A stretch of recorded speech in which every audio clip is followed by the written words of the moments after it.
Hello, dear ones. This is Maria from the Awakening Path.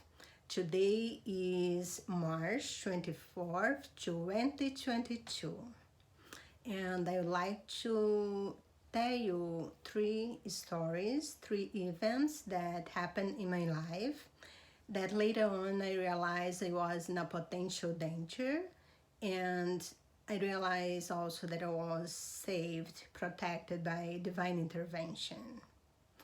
So, for you that's new to my channel, I make videos in English, Portuguese, and Spanish. And the playlist for all my videos in English is in the description of this video. We were created by God like Himself. We are a beautiful thought in the mind of God. When we come to the body, only a little portion of this consciousness come to the body. The other remain with God and has the knowledge of everything. And it always connected to you. It's always trying to guide you to the best next step towards your purpose in this incarnation, in this lifetime. So when I was about 9 to 10 years old, I was in Floriano, Piauí, Brazil, and I was going to downtown with my younger brother, a year younger, and the walk would take about 1 hour. And we were walking in a long road, and there was nobody else besides us. Suddenly, a big truck arrived, catching on us and stopped. It has about more than 10 men, like workers, on the open part of the truck.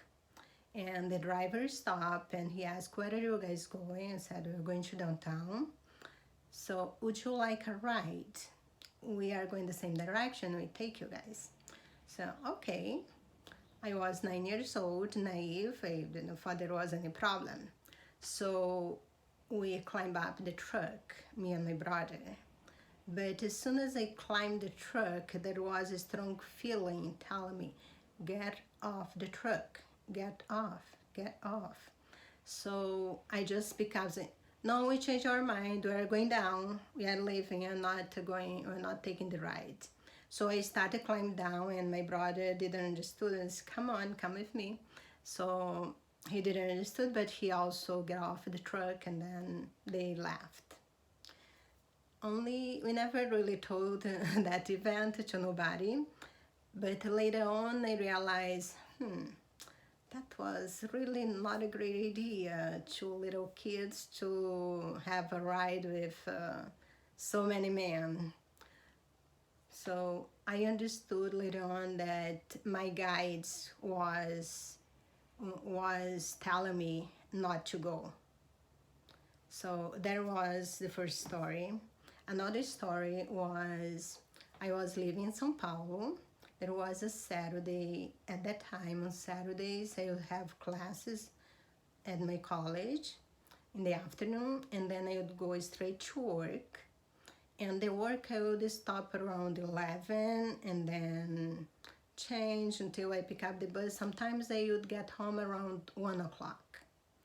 So at that day, the bus was kind of late. So when I drop off the bus close to my house, I still had to walk like 10-15 minutes and cross a very busy street, a very long road, like a freeway.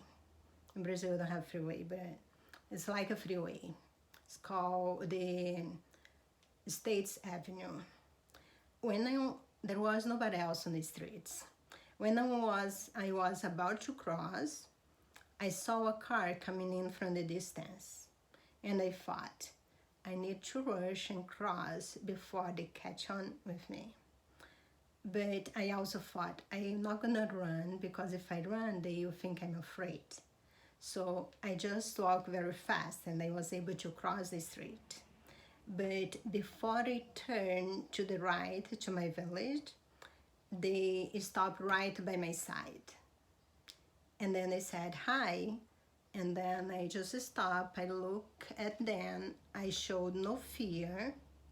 And I said hi. And then they was looking at me for some time. And then one of them just said, look, she's coming from school, let's go. So they saw my books, I was holding in the books, and then he just said, look, she's coming from school, let's go. So they gave up and left. And I just continued walking. I didn't run. I continued walking to my house. I didn't look back. Something inside me was telling me, that's okay, you are safe. They really laughed. And I never told that to nobody. Only later on I was thinking, I was really in danger. Those guys didn't have good intentions, but somehow somebody, something make they change their mind. So now that I know my guides, my higher self, they are always with me, I'm pretty sure they were with me at that time, and they were the one that convinced them to leave me alone. And then there was another case, like a couple years before that. I was 21 years old. I was already in college, and I wasn't working at the time. And I went to big place that has a lot of stores, and had a little shopping mall, lots of stores in a building. And it was close to a state that we call Parque of the States. And a man, a little older than me, he approached me and he said, are you looking for a job? I wasn't working at that time. I wasn't there for looking for a job, but when you are not working, you're always looking for a job. So I said, yes, I'm looking for a job. And there is a store, just a photograph store just behind this building that's looking for somebody, that's looking for an employee. So I think you should be able to get that job. I can take you there, just follow me. And then I start following him. And then he started going up in an escalator, and I follow behind him. But when we arrived at the second floor, I realized that all the stores was closed. There was nobody there except us. And then all my bells started ringing, and I just I slow down my pace, and then took up a safe distance. And in my mind, this guy doesn't have good intentions. And then he stopped. I stopped too, a certain distance from him. If anything happened, he's still able to rush to the stair, and over there is a lot of people. So he changed his subject. You are very beautiful. I work with a company that do modeling, and we're looking for new model that's I think will be perfect for the job. Are you interested?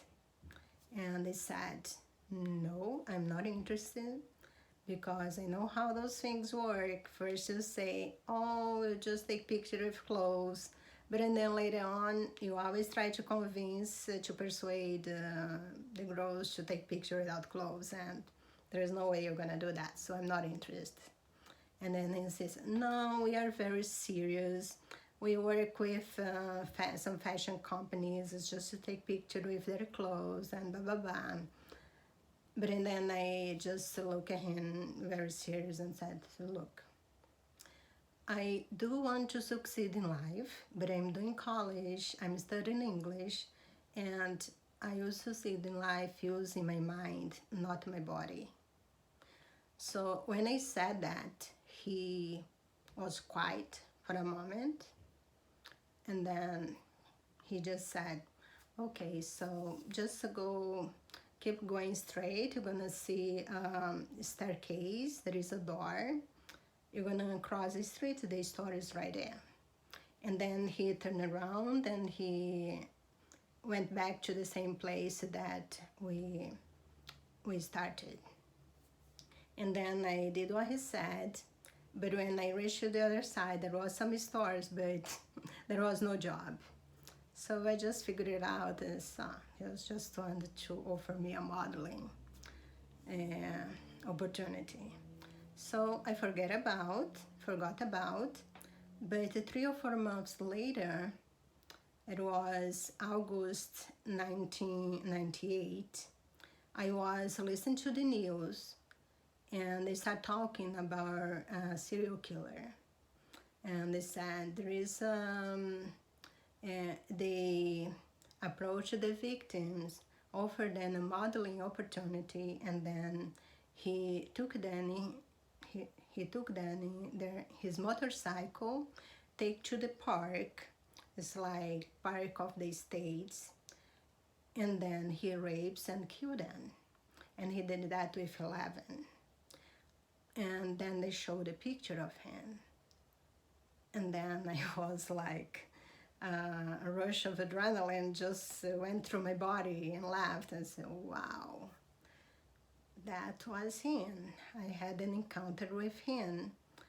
But I realized that my guides was also with me at that time, and they would guide me, and somehow he changed his mind and left me alone, and I was safe. But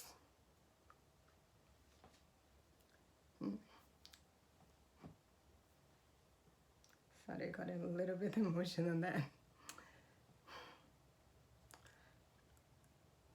Let me drink a little bit of water.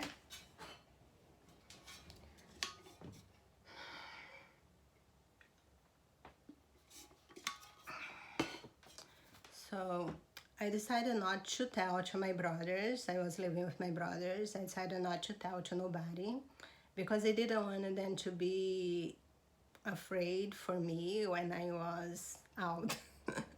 So I just decided just to keep that to myself for a long time. That's what I did.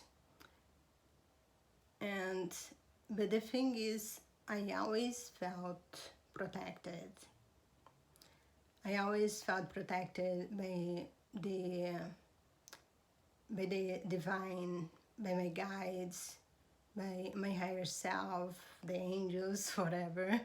I have a friend that she said, I think you have like at least 5 guardian angels, and when one is asleep, 4 is up. So maybe she is right about that. But what really saved me was my ability to listen to my intuition. And about modeling, I always since very little, I always have that thing that not identify myself with the body, and I wanted to be seen through who I am, not through who my body look like. So that's something that I always had very strongly on me. So modeling opportunity is not really for me. So that's how I was saved, by divine intervention from a serial killer. Okay, that's got a little bit emotion. Thank you for watching my video, and see you next time.